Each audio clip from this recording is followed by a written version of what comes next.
Kawan-kawanku, selamat berjumpa. Sudah kangen, sudah rindu. Kali ini, hari ini, ayo kita ngobrol lagi. Asik, kita ketemu lagi. Assalamualaikum warahmatullahi wabarakatuh. Bapak, Ibu, semuanya, anak-anak mama, dimanapun berada. Hai, jumpa lagi kita di Iramaya Sofaril. Waduh, absen berapa hari mama kemarin ya? Ada kali ya, hampir 5 hari ya, hampir seminggu ya. Mohon maaf ya, mama lagi sakit, saya badannya kok rasanya nggak sehat ya. Akhirnya ke dokter, dicek ini itu, alhamdulillah tidak ada tifus, tidak ada demam berdarah ya, walaupun udah pada biru-biru nih tangannya ya. Jadi abaikan saja bulu mata saya yang ada dan tiada ya, alias kompong gitu kan. Misalnya ya rambut saya ual-ual, memang gayanya mama deh. Ya nggak sempet deh tuh yang namanya mempercantik diri. Yang paling penting kita bisa menyapa, ketemu hari ini. Asik, yuk kita ngobrol ya. Kali ini ada satu statement. Ada beberapa yang pernah saya alami juga sih. Orang selalu bilang gini, wah Mama Ira itu sukses. Mama Ira kan sempurna. Kau begitu sempurna. Dari mana kalau dirimu tahu bahwa diriku adalah figur yang sempurna.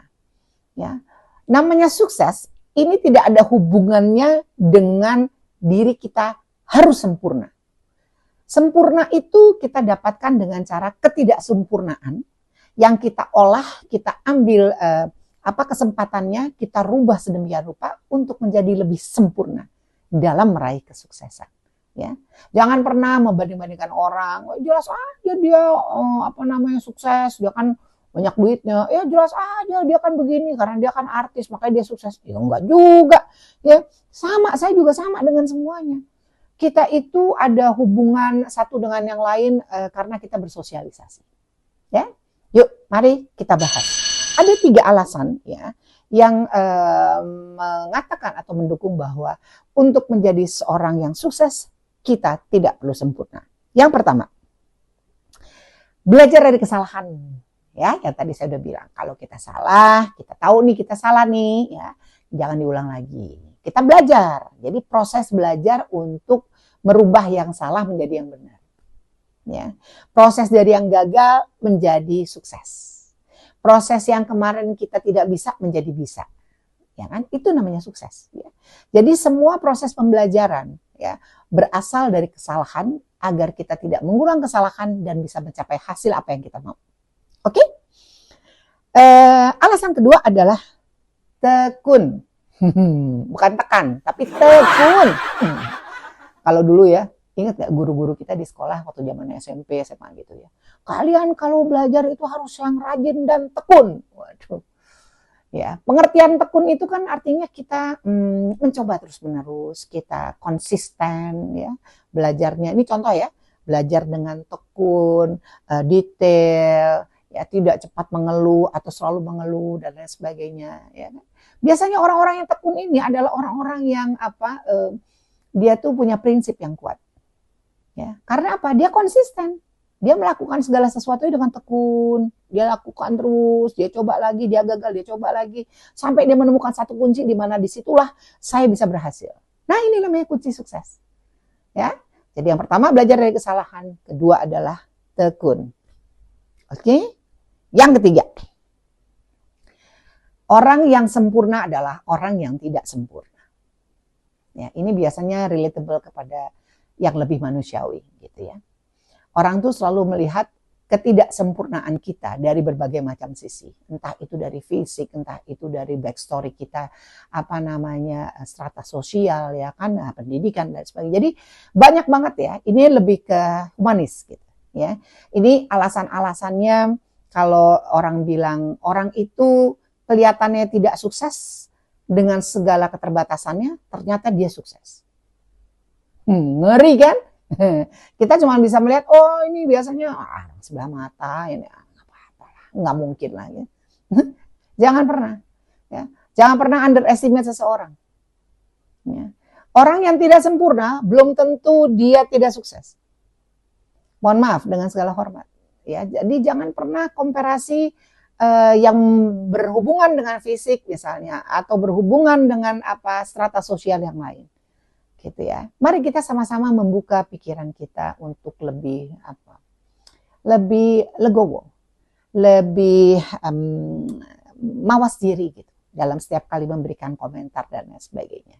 Ya, termasuk bagaimana kita menilai seseorang. Oke?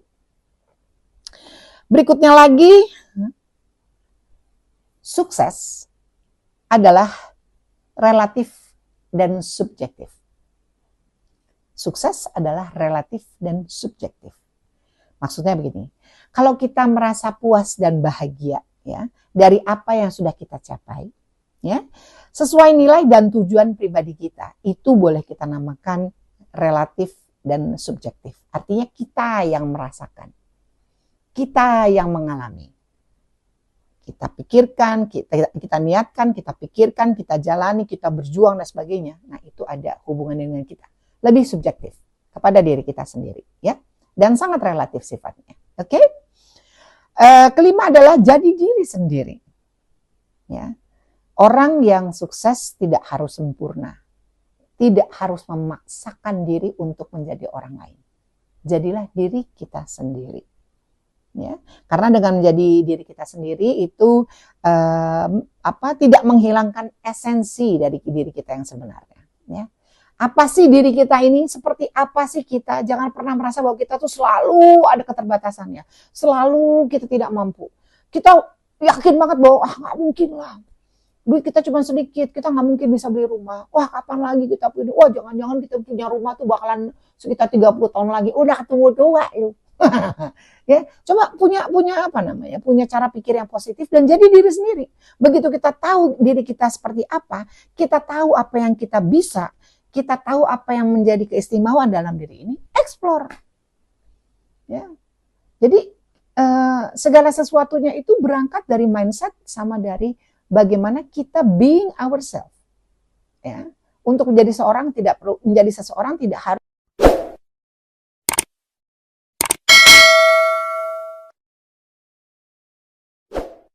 seperti apa sih kita. Jangan pernah merasa bahwa kita tuh selalu ada keterbatasannya, selalu kita tidak mampu.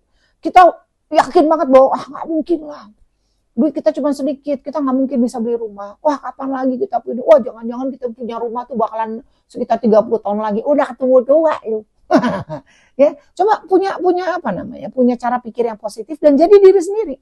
Begitu kita tahu diri kita seperti apa, kita tahu apa yang kita bisa, kita tahu apa yang menjadi keistimewaan dalam diri ini, explore. Ya. Jadi segala sesuatunya itu berangkat dari mindset sama dari bagaimana kita being ourselves. Ya. Untuk menjadi seseorang tidak harus menjadi seorang plagiator atau peniru. Ya, jadilah diri sendiri. Ya, itu asik. Ya. Begitu kita menjadi diri sendiri, kita akan sadar bahwa kita memiliki kelemahan dan kelebihan. Yang kelebihan itu harus kita maksimalkan.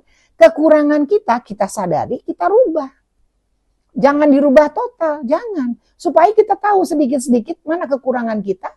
Begitu kita tahu, mari kita sama-sama merubah itu sedikit demi sedikit, dipupuk, ditumpuk supaya menjadi senjata. Senjata apa? Supaya kita bisa meraih kesuksesan. Dengan cara apa? Membalikan kekurangan kita. Sadar kekurangan menjadi kelebihan. Gitu. Ya, jadi nggak ada lagi tuh, aduh saya ini nggak ada, udah jangan. Ya, nggak pernah maju orang-orang punya pikiran kayak begitu. Ya, jadi kalau boleh Mama Ira sampaikan sekali lagi, untuk mencapai kesuksesan kita tidak perlu sempurna. Ya, belajarlah dari ketidaksempurnaan kita untuk menjadi lebih sempurna. Belajarlah dari segala kekurangan kita dan kita rubah menjadi ujung tombak kesuksesan kita untuk meraih masa depan. Hehehe, asik. Udah ya, besok kita ketemu lagi ya. Aus. Sampai ketemu besok, jangan lupa subscribe, like, comment, and share. Bapak Ibu semuanya salam sayang cium saya buat keluarga. Assalamualaikum warahmatullahi wabarakatuh. Ira Mesofaril, because this is real.